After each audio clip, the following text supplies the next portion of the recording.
Hello and welcome to the Zodiac Bandit channel. Now it's been about, I think almost 2 years. I might have been getting very bad with it, but this channel used to be called Zodiac Carcion. Uh, I changed it because it's just been me for a while, and my buddy was a Carcion, I was Zodiac, so I've just changed it to Zodiac Bandit. He and I are cool. Just wanted to put that out there. Not that it's a big deal or anything, but now it is just strictly Zodiac Bandit. Um, That being said, welcome back if you have been here before, and welcome if this is your first time here. This is my first time back in 2 years, as I said, except that's not entirely true. I've been streaming on Twitch at Super Zodiac Bandit, so if you want to go watch me play live, I'm playing KOTOR 1 Knights of the Old Republic, Star Wars Knights of the Old Republic 1 right now, doing a light side playthrough. Um, Unfortunately, the first two streams have been deleted. They've gone missing. So I'm going to be putting on YouTube the third one onward.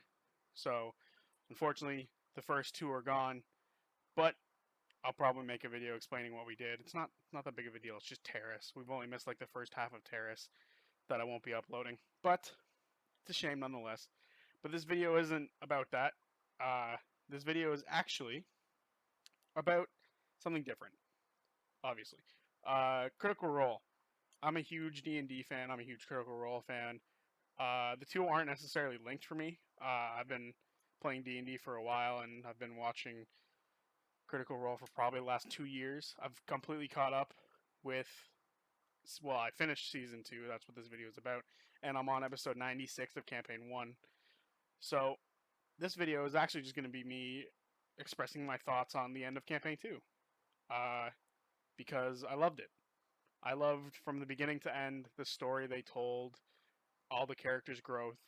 Uh, One character who doesn't have as much growth because it gets stunted pretty early on, but he's still interesting. What happens with him?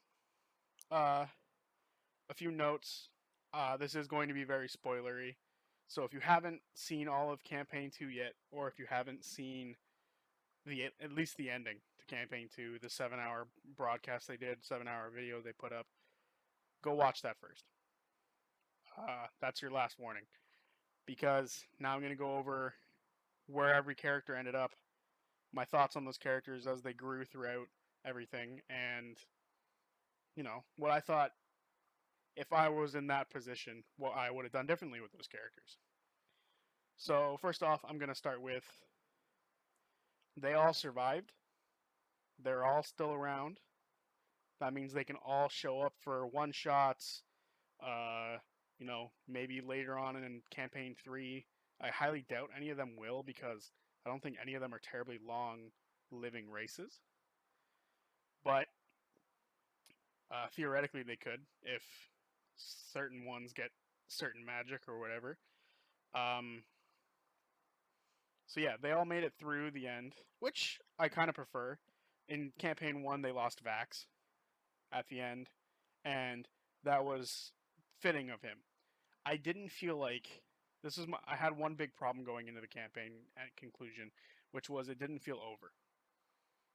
When they were announcing that this was the final episode, it didn't feel over to me. They still had, in my opinion, at least 2 villains to deal with. They still had Trent Ikathon, and they still had Ukatoa. And when Matt tweeted out saying that this is the last, that Lucian was the last villain, I was like, well, that kind of sucks. Because I personally feel that Trent or Ukatoa, 2 villains that have been around basically the whole time, would have been sort of better. I don't want to say better, but in my opinion, would have been more fitting had they, beaten Lucian, closed off that, and then these 2 things that, again, were also very personal to 2 characters specifically. But I felt like every character up to this point had experienced a ton of backstory being fleshed out, and when he said that this would be the last main villain, I was like, well, that sucks for Caleb, because Caleb's backstory we've only got like little inklings of, and I mean we have most of his backstory. The issue was I just didn't feel like it was resolved. Luckily, basically the opener of the episode is them fighting Trent Ickathon, and they did it in the most Mighty Nein way possible, which was they took an item that they got a little bit earlier in the campaign, not too distantly apart from where they were. Actually, it might have been 40 plus episodes, but they ended up getting this thing, this item, and this item. Well, I said I was going to be spoiler. This item cancels out magic. So canceled out magic, and I believe it canceled out his voice, and they put sovereign glue on it, which means it's basically never coming off. And, you know, Bo and Beth used a completely unconventional way to put it on him. Bo climbed up a tree, and Beth used some sort of fan thing that I totally forgot they had, which I imagine is exactly how Matt was thinking, like, oh fuck, I forgot they had this kind of stuff. And then, bam, they didn't kill him. And I thought that was way more fitting of an end for Trent, that he was captured, not killed, and then convicted of his crimes. Then we get into the character backstories of them ending. Caduceus, who is one of my top 3 favorite characters. Well, I guess I can order my characters, I guess. It's a little unfair because I like them all, but you have to order them from, like, least favorite to favorite. And I'm going to put Molly Mock, Kingsley, and I guess Lucian at the bottom. He's the character we got to see the least, and that is virtually the only reason he's at the bottom, because we didn't see him as much. Next up for me is probably Yasha, for the same reason. She got less screen time, a little bit less fleshing out. There's actually a little bit more that comes at the end. But after that, it's probably like a tie between Caleb and Bo, only because, like, Jester, Ford, and Caduceus had quite a bit of... Well, Ford... Okay. Bo and Caleb are at this position together because they're both kind of like my least favorite type of D&D character, which is, for Caleb, a bit of an overthinker. Everything that happened with Caleb was he would overthink it or over-explain it, and I'm more of a... And this is me personally. When I play D&D, I like to go. I like to do things. When I'm a player, I like to play. And as a viewer, I would rather not go heavily into detail and just move forward and cause action. Those two characters will sit there and overthink. Now, Bo used to not be like this, which is why I think Bo has actually, like, as a character, has changed quite a lot. She used to just be like, let's go, and that's actually why Molly Mock dies. Not necessarily Bo's fault alone, but it is that kind of attitude that they had was contributed to that. So on her side, I kind of like her being like, she used to be a let's go, and then she transformed into this overcautious character. But I guess not overcautious. She would think things through a lot more. But for Caleb, he was like that the whole time. And another reason that I didn't like him up to this point, not that I don't like him, that I didn't like him as much as like Caduceus, Ford, and Jester, and Beth, is because his character wasn't done yet. His character at this point was still reaching his climax. Caduceus' climax was against Lucian. 110% for me. Ford's climax was him and Jester coming together, and Jester's climax was that plus Traveler Con. Beth had getting changed back into a halfling and her family. Her climax was getting back to seeing her family. That was for her. That was after the fight, and they got to that point. Ford, Jester, Caduceus, and Beth got their endings perfectly right there at basically when they succeeded in the fight against Lucian in the episode prior. The final episode focused on a climax for characters like Bo, Yasha, Molly Mock, and Caleb. And I still feel like Caleb didn't quite get it. He didn't quite get his climax. Everyone else did, personally. Like, they got theirs. But yeah, that, for me, his character not being complete kind of puts him here. And then it goes Beth, Caduceus, Jester, Ford. Ford is my favorite character. I like pirates. I like his character went from he was the de facto leader of the group and then lost his powers and then had to rely on everybody else. Beforehand, he'll do his own thing for a while. Like in a fight, he'll go over here and like hit somebody by himself, and then if he kills that person, he'll go over and help everyone else. But then it turned into everyone had to rely on everybody once he lost his powers, and then he had to find someone new to like get powers from. And then that's when Caduceus stepped in and kind of helped him push forward and move up. So yeah, for me, like that's just my order of how I would like. That's how I would order them from least favorite to favorite because I like them all. I love them all. They're all good characters. But moving on from that into back to like they beat Trent, and then this is gonna be a very rambly video. They beat Trent, and then they all started going their separate ways, kind of. Caduceus was like, okay, that's it. I'm home. We did everything we need to. I killed to use his own words, he killed the biggest cadaver. He put it in the ground and left it there and died. And then effectively he resurrected Mollymock, or what's left of him. And then they then get to Nicodranus, where Beth stays, and then they go to Zadash and deal with what's left for Beauregard. And so Beth got back to her family. Beauregard and Caleb went to Zadash, I believe it was, to deal with Zadash or Rexentrum, whichever one, to deal with the Cerberus Assembly and with her trial, with the trial that was based around her with Bo. So I'll start with Bo because it's a little bit simpler.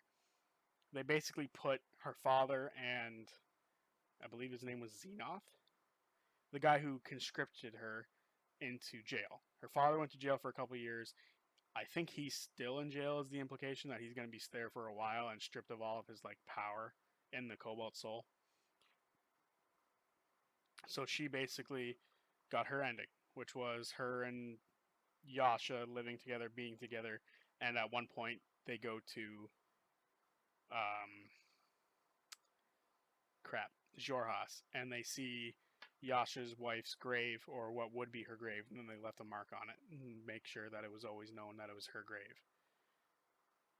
And that ending was good, like those two staying together in, I believe they said Zadash, and they just, she goes to work, Bo goes to work every day, and Yasha just stays home in an apron naked, with nothing else but the apron on, you know? So that was their ending. They're together, they're happy, maybe they're traveling. Caduceus said he was gonna, every year or so, once a year, once every 2 years, he would go and travel.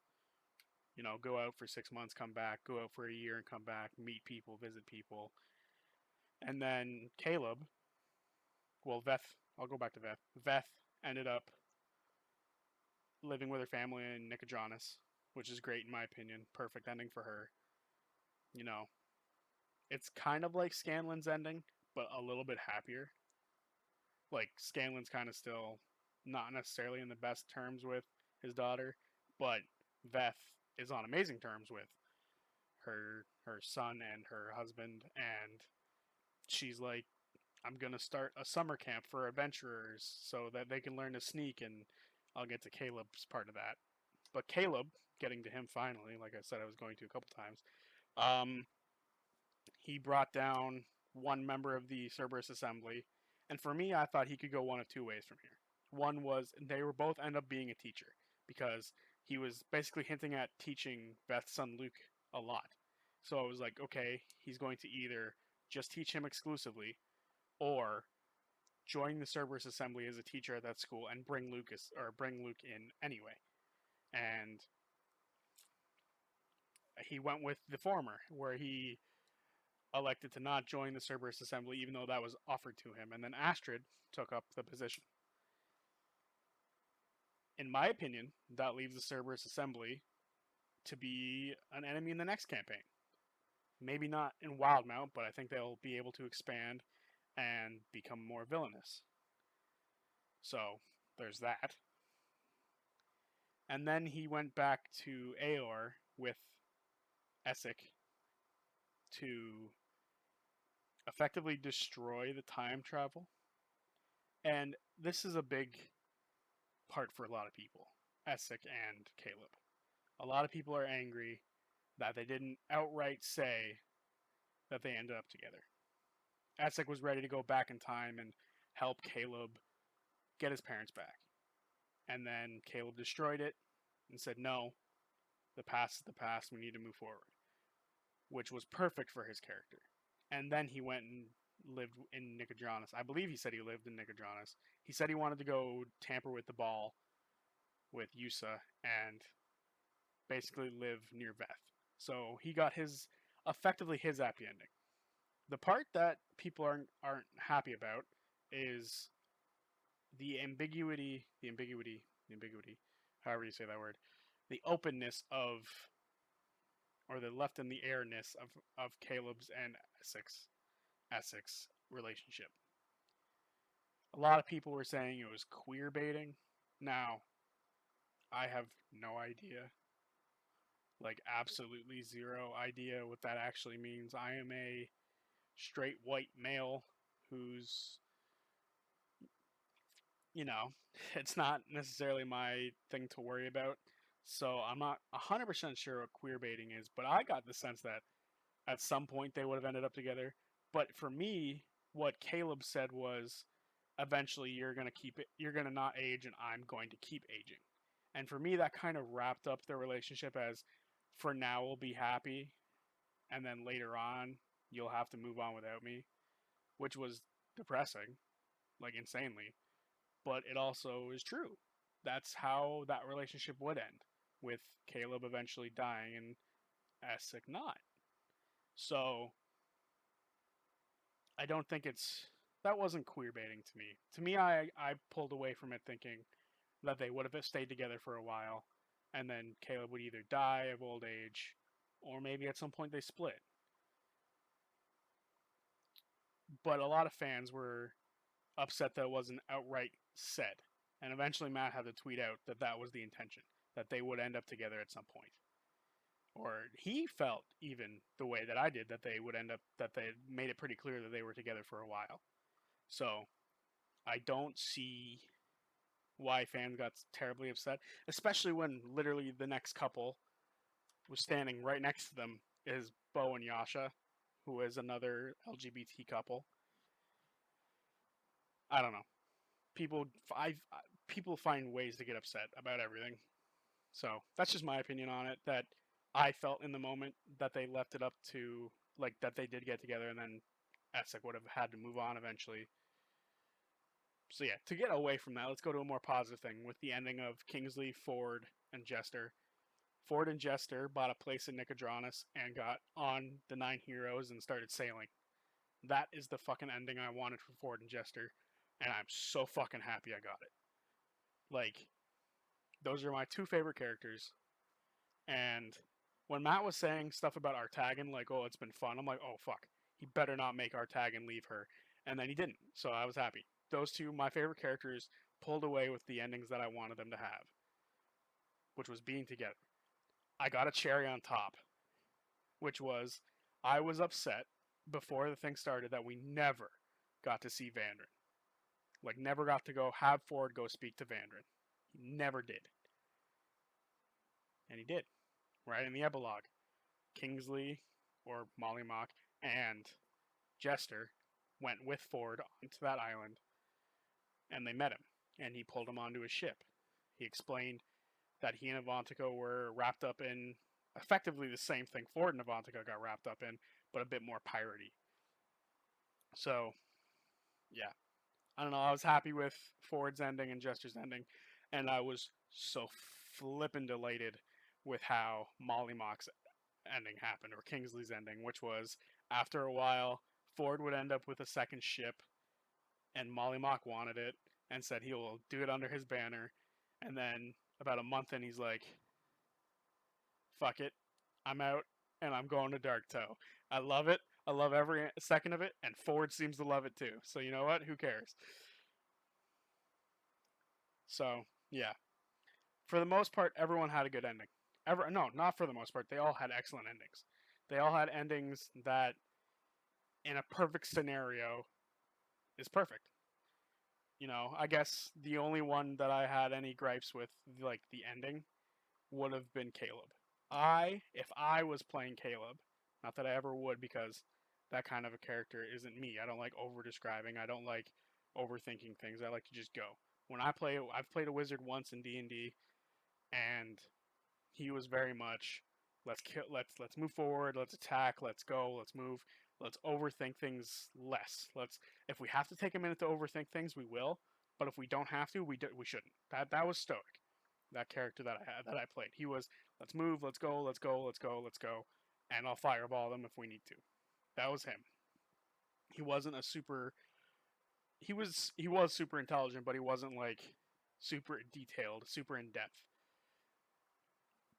Not my game. I'm not going to complain about it. But like I was saying, like if I would have played Caleb, I would have said yes to the Cerberus assembly thing. I think Astrid was in a far more compromised position than Caleb at the time. Caleb at the time had grown, had become his own character, become a new character. He had turned into the best version of himself, and I think he could have joined the Cerberus assembly and effectively got what he wanted, which was to root out the evil in the Cerberus assembly. I mean, that's what I assume Liam wanted, but it's not what happened. It seems that the Cerberus assembly, in my opinion, is still something that could happen. And then, yeah, that's all their characters. Well, I mean, Ford still has to deal with Ukatoa, which is going to be a one shot. It has to be. There is no way it's not going to be a one shot. They perfectly set that up. And if that's the only Mighty Nein one shot we ever get, fuck it. That should be it. That is the only thing, in my opinion, that hasn't been like fully wrapped up. That can't like theoretically Ukatoa could take place in the next campaign, but the Ukatoa's Ford's.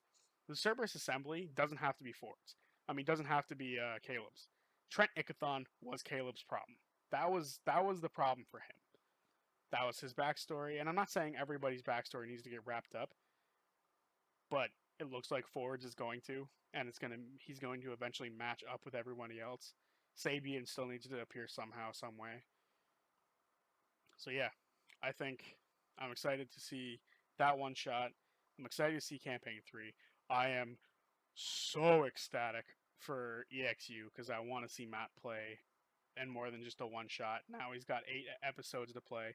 Hopefully he doesn't die early. That would be very, very unfortunate for him. And I'm excited for campaign 3.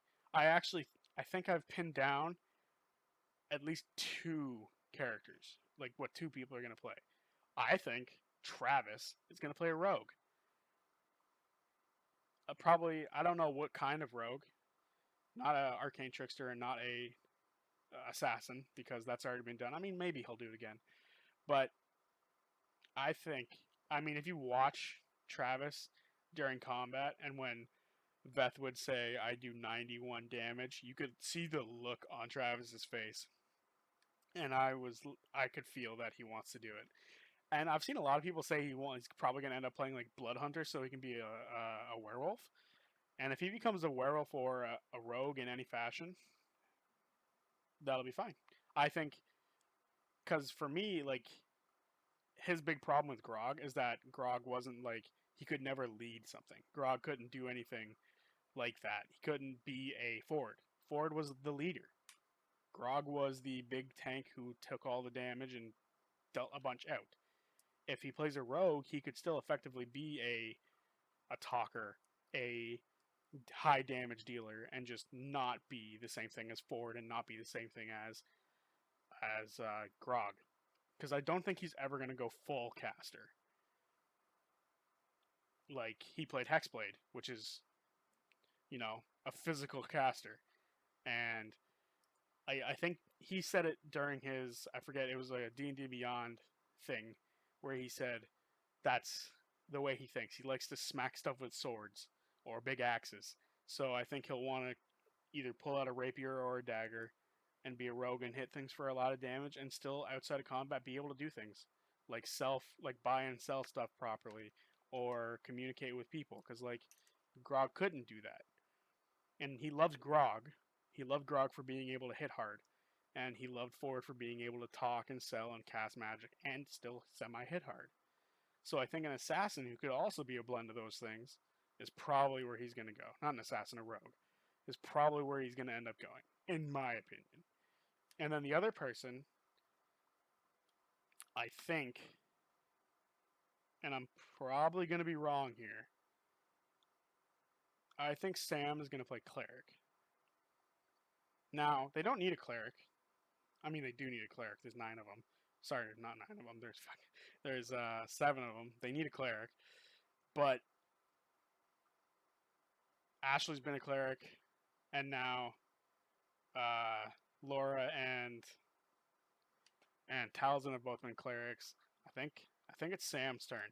Sam has always, in my opinion, been like his characters in, all 3 of his characters have all had magic in some sort. So, I mean, Marisha could also play Cleric, but I think Sam took that role of the parent of the group, the adult of the group, or the one who effectively became the one you could go talk to, even with Scanlan. Like, that's why Scanlan left, because no one ever asked him about his problems. Everyone asked him about their problems. That's why Scanlan left, and he did that so perfectly. And then Beth was the same thing. You come to me with your problems, Caleb. I'll always be here. Jester will always be here. Bo will always be here. And then he would pick on Ford, and that was his way of always being there for Ford.